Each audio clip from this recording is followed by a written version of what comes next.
அன்பியும் YouTube இல்லந்தோறும் இறைசாட்சி, உள்ளந்தோறும் மகிழ்ச்சி. சில விதைகள் நல்ல நிலத்தில் விழுந்தன. ஆண்டவரே, உமது உண்மையில் வரும் விவசாயியின் எண்ணமும் ஏக்கமும் தான் கொண்டு செல்லும் ஒவ்வொரு விதையும் பலன் கொடுக்க வேண்டும் என்பதே. விதைகள் விழுகிற இடம் எப்படிப்பட்டது என்பது முக்கியம். வழியோரமோ முச்செடிகளோ பாறை நிலத்திலோ விழும் பொழுது பலன் எதுவும் இல்லை. நல்ல பண்பட்ட நிலம் 30, 60, 100 மடங்கு பலனை கொடுக்கிறது. ஆண்டவரே, உம்முடைய போதனைகள் எல்லோருக்கும் உரித்தானவையாகவே இருந்தது.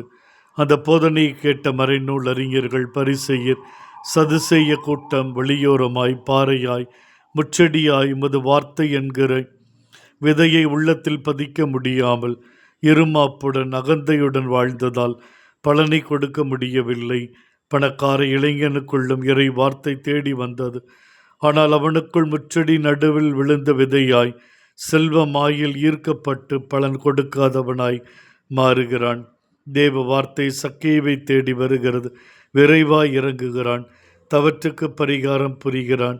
நல்ல நிலமாக மாறுகிறான். சமாரிய பெண் தேவ வார்த்தை தேடி வருகிறது. ஊருக்குள் சாட்சியாக செல்லுகிறாள். நல்ல நிலமாக மாறுகிறாள். ஆண்டவரே, எங்கள் வாழ்விலும் நாங்கள் ஒவ்வொரு நாளும் தேவ வார்த்தையை படிக்கிறோம், தியானிக்கிறோம். அதன்படி நாங்கள் வாழ எங்களுக்கு வரம் தாரும் சுவாமி. இந்த அன்பியம் யூடியூப் சேனலை நீங்கள் ஷேர் பண்ணுங்க, சப்ஸ்கிரைப் பண்ணுங்க, லைக் பண்ணுங்க. Wish you all the best.